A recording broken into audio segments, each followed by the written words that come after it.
the important thing is how should we understand Yeah. the timing of the European Parliament's vote about delaying the further consideration of Turkey's membership of the EU? How should we understand the timing? The coup already happened a few months ago.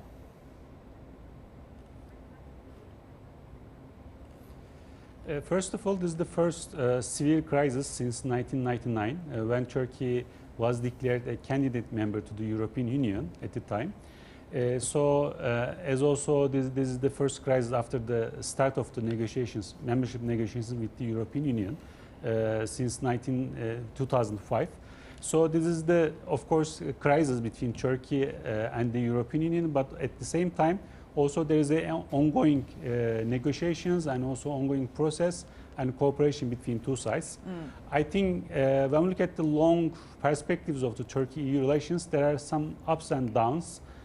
So now the relationship is in severe conditions, but that not means that the European Parliament decision will be frozen the negotiation process and also halt the old relationship between Turkey and the EU. So now the general mood in Ankara right now, particularly the Turkish diplomats and also the bureaucrats engaging with the EU process. So yeah, there is a problem, but we can sit and talk and manage the situation soon after the crisis. Mr. Bassange here in Beijing. Well, is it really like two tracks that we are talking about? One is the chaos, discussion and debates, whether EU should accept Turkey. The other is the real negotiations can still go on and will proceed anyway. No, the real negotiations are just as bad as the public pronouncements. Are you sure? Yeah, I am sure. And I've seen some of that when I was in government. They've been deteriorating for 5-10 years, and then the coup was the last straw on both sides. Turkey thinks that the European Union didn't react as it should, and the European Union thinks that the Turkish reaction to the coup has been disproportionate, and in fact disproportionate. But the question is, how much power, in terms of political power, does the European Parliament have? No, this doesn't matter. This is non-binding. I think it was, in fact, unhelpful decision. But it could indicate that next month, leaders, when they meet for the European Council, it's possible, I'll give it a 50% chance that they could take a similar decision. But of course, to really freeze the negotiations, you need a unanimous vote by all member states, and that might be difficult to obtain. Right. I want to follow up a little bit because at this moment, President Erdogan, coming from Turkey, already reacting very emotionally. He's already suggesting if Turkey's membership by the EU is not being considered seriously, he's going to, quote unquote, open the gates, let those migrants and also refugees come into the European continent. Turkey is not going to be there, act as a guardian anymore. So, can the EU afford that? Not really. I don't think it's going to happen because it's not in Erdogan's interest. He's getting a lot of money from the EU. Also, if he opened the gates, then he doesn't have that leverage over the EU anymore. But still, the threat is being made. One day things could get out of control. The problem with these things is that you don't intend to get to a certain outcome, but if you're always playing with it, sometimes you lose control over the process. Professor Çolakoglu, I want to come back to you once again because after President Erdogan made those quote-unquote threats, Mrs. Angela Merkel from Germany, the chancellor, suggesting threats from any side is not helpful. Now, let's bear in mind that both she and the current European Parliament chairman are going to compete for the position of the chancellor once the German election begins. So how should we understand the entangling of both national politics and certainly EU's relations with Turkey?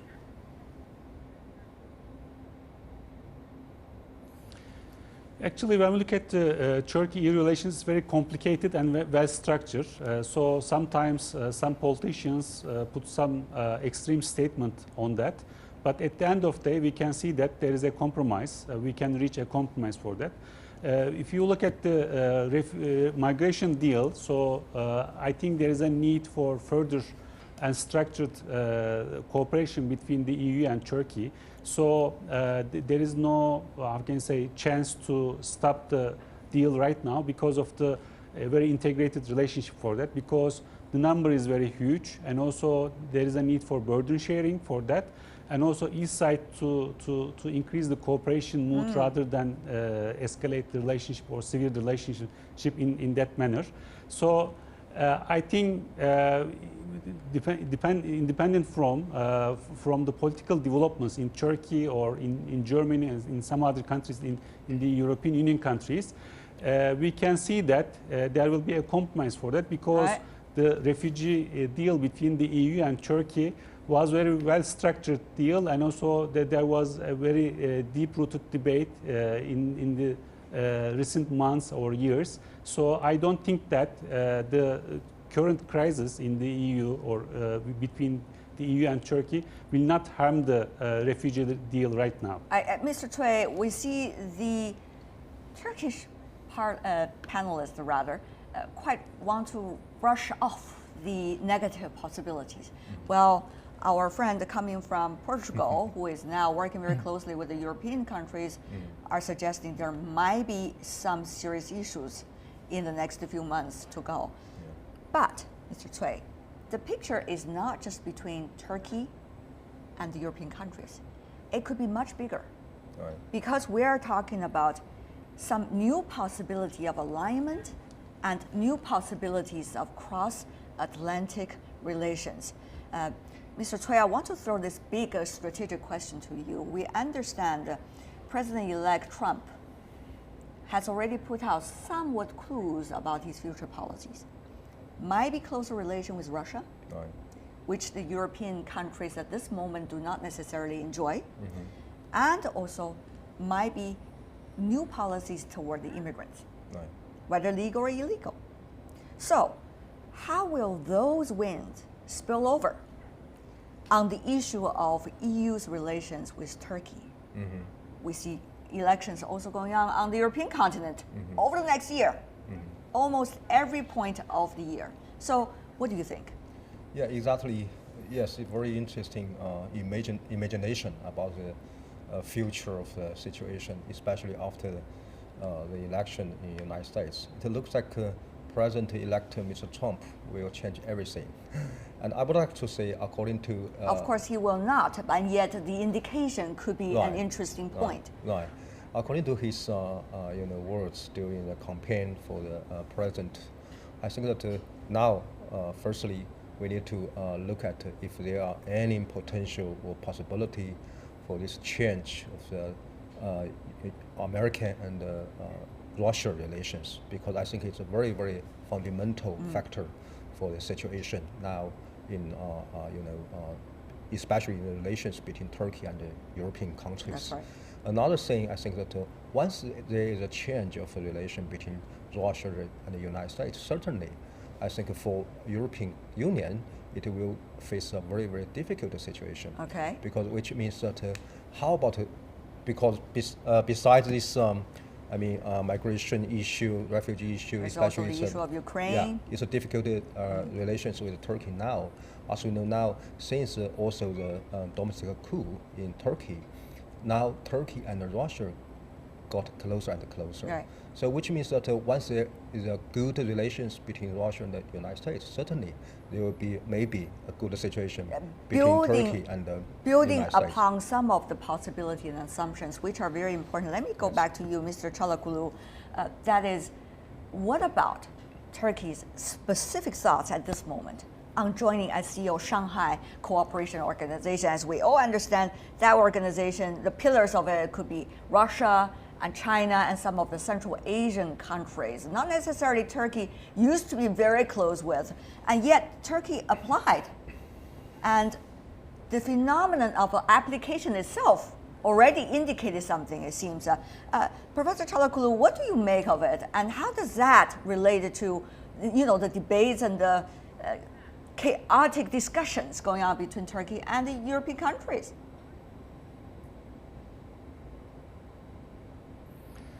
Well, actually, the alternative road or axis shift for Turkey from Western country or Western world to the Eastern world. So this is basically for domestic politics.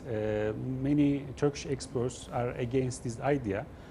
because of the very deep-rooted relationship and also partnership with Western institutions, including the European Union and NATO. But on the other, of course, Turkey is eager to be a part of Shanghai Cooperation Organization member because of the need or the will of the diversification of Turkish foreign policy in that manner. Today, Prime Minister Binali Yıldırım made a statement that he didn't consider the Shanghai Cooperation Organization was an alternative to the European Union. So when we compare the capacities and also the visions and the other matters between the Shanghai Cooperation Organization and the European Union, so there are some differences for that. So it is not alternative to others. So Right. Turkey basically, or the strategic mind in Ankara, consider that of course Shanghai Cooperation Organization is very useful tool for Turkey to extend relationship with Eurasian countries, Russia, China, Central Asian countries, and plus others. But on the other, the EU is still economically is very vital for Turkey, for Turkish economy. So there is a compatibility rather than as an alternative considering for Turkey. I see. So this is the main look from Ankara at the end of the day. Mr. Masanj, if Turkey applies and got into the SCO, is that acceptable to the European countries? As most of the European countries are not necessarily part of the SCO. And secondly, most of the European countries are part of the NATO, which is a very different organization in which some were suggesting its agenda is mainly goes against Russia. Yeah, no European country is part of SCO. I think it's incompatible. It's my opinion that it's incompatible to be a member of the SCO and a member of the European Union and a member of NATO. I don't know if it's legally incompatible, but it's politically incompatible. I think Erdogan is very tempted by this great adventure of rebuilding the world order together with China and Russia. This is his dreams, but then the reality, as our colleague in Ankara said, is that economically Turkey is very integrated with the EU. And he has to satisfy this constituency of people the growing middle class, so he cannot play games with the economy. So I think he's divided between the romantic dreams. Not even after the coup? Well, after the coup, he's more and more tempted to go this way. This is why there's the application. But I think the economy is the problem because Russia cannot offer me anything on the economy, and China, for the time being, cannot offer me as much as the EU can. The market rather, is in the European continent. Yeah, it's the biggest destination for exports, Right. and especially for foreign investment coming into Turkey. 70% of all foreign investment comes from Mr. the Choi, European. what do you make of those possibilities and Turkey's overall view, as Mr. Masanj earlier suggested, about building a big empire in which, with which the world politics goes around itself? Yeah, exactly. As we know, President Erdogan, indeed, he do has a dream to become especially powerful regional countries. And of course, I think it's also natural for Turkey to take use of its very, very critical geographic position. In the joint point of between Asia and Europe. But I think this kind of effort from Turkey to be part of SCO. At the same time, he also still have the, willingness to be part of the European Union and already a member of NATO. I think this kind of imagination, ambition, is most welcome. Why not? Because I think once we have some more connectivity between Asia and Europe, and especially between SCO and EU, because SCO and EU, they are not a rivalry, and especially and including the NATO and SCO, they are not confrontation relations. And Turkey is always a very Yeah. important gate Yeah. for everything. Yeah, I think if Turkey and President Erdogan has this kind of plan, and I think it would be encouraged. Okay, there's one issue that we haven't talked about. That is, what do the Turks want?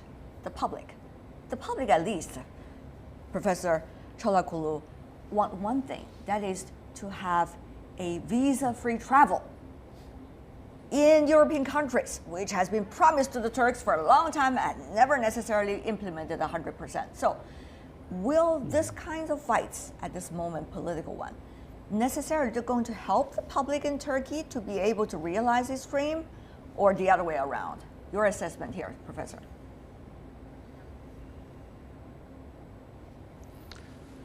Well, actually, the integration to the EU is a basic strategic goal for Turkey and also to Turkish people. And also, there are now more than 5 million Turkish citizens living in European countries right now. So, as a candidate country and as an accession country, as a member of European Union's customs union, Turkish businessmen, Turkish citizens, and others, students, also want to be a free circulation, free movement within the European countries, at least the Schengen zone. So that's why it's very important for Turkey. So for decades, being a part of Europe was a strategic goal for Turkey. Now this is still valid one. And also, as we underline today's program, so economically, the European Union is still very important for Turkey. More than 40% of Turkey's total trade with the European countries. So the Turks consider Europe as a safe, stable, and developed continent. And also, all Turks want to be a part of it. Without the ideological consideration for that. Even the Turkish Islamists are very favor of the integration with Europe. So, yeah. Mr. Massage, have to come back to you. So you made the promise already, the European capitals, you made the promise decades ago. And the Turks want to just be part of it. They just want it to be implemented. They are not asking for any more. Why can't we? Why can't the EU? What does that say about EU's credibility for the long run? Yeah, it's not good. When I was in government, I pushed really hard to move the process forward because I think this has been really affecting the EU. And when I go to Turkey, what I hear is you signed the document, you gave your word that we are going to move this process forward and that we would be members in time. And of course, the suspicion in Turkey is that the EU doesn't really want Turkey to be a member of the EU, even if they say otherwise. And now the coup has been a watershed because almost everyone in Turkey, I think, thinks that the EU's reaction to the coup was the wrong one. For a few hours, there was no reaction, giving the impression that some people in the EU actually wanted the coup to be successful. I think this was a major mistake. I don't understand how the EU leadership made this mistake, but they made it.